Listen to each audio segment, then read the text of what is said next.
ব্রাহ্মণবাড়িয়ার সরাইল উপজেলায় 10 কোটি টাকা ব্যয় 31 শয্যা স্বাস্থ্য কমপ্লেক্সের বহুতল ভবন নির্মাণে 25 ভাগ কাজ করেই পালিয়েছে ঠিকাদারি প্রতিষ্ঠান।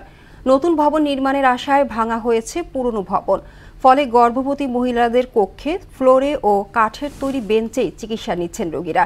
জেলা সিভিল সার্জনও বললেন, চরম দুর্ভোগ আর কষ্টে ব্যাহত হচ্ছে স্বাস্থ্যসেবা। মোহাম্মদ শফিকুর রহমানের প্রতিবেদন, জানাচ্ছেন তাহসিন তারিন। সরাইল উপজেলা স্বাস্থ্য কমপ্লেক্সটির কাজ পায় ঠিকাদারি প্রতিষ্ঠান অঙ্কুর ট্রেডার্স। নির্ধারিত সময়ের অতিরিক্ত সময় পার হলেও মাত্র 25 ভাগ কাজ করে পালিয়ে যায় ঠিকাদারি প্রতিষ্ঠানটি। তাতে প্রশাসনিক ভবনেই চলছে চিকিৎসা সহ সব ধরনের কাজ।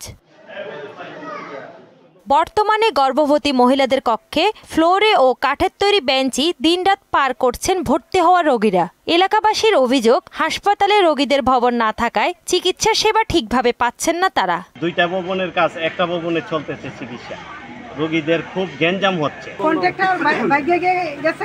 তারপরে এখন হসপিটালের কাজ আরম্ভ হইতেছে না। হসপিটালের দ্রুত কাজ করার জন্য আমরা সরকার কর্তৃপক্ষকে জানানো হচ্ছে। আশেপাশে পথে ঘাটে সব জায়গায় আমরা ডায়রিয়া রোগী দেই, ওই হাসপাতালে না হওয়ার কারণেই আমাদের এই দুর্গতি।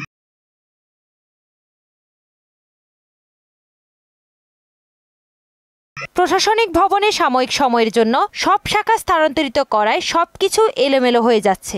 এই নতুন ভবনের কাজ যদি শেষ হয় এবং আমরা যদি নতুন ভবনে আমাদের কিছু সরঞ্জাম এবং সেবা সরিয়ে নিতে পারি, তাহলে এটা আমাদের জন্য রোগী আরো ভালো সেবা পাওয়ার জন্য এটা গুরুত্বপূর্ণ ভূমিকা পালন করবে। চরম দুর্ভোগ আর কষ্টে ব্যাহত হচ্ছে স্বাভাবিক স্বাস্থ্য সেবা জানিয়ে সিভিল সার্জন বললেন, এই বিষয়ে ঊর্ধ্বতন কর্তৃপক্ষকে লিখিতভাবে জানানো হয়েছে। আমরা বহির্বিভাগের উপরের বারান্দা, পোস্ট অপারেটর প্রি অপারেটর এই রুমগুলিতে অনেকটা কষ্টের মাধ্যমে আমরা পুরুষ ওয়ার্ড, মহিলা ওয়ার্ড, ডায়রিয়া ওয়ার্ডের চিকিৎসাটা চলমান রেখেছি। চিকিৎসা সেবা স্বাভাবিক করতে দ্রুত ব্যবস্থা নেবে কর্তৃপক্ষ, এমনটাই প্রত্যাশা স্থানীয়দের। তাহসিন তারিন, মোহনা সংবাদ।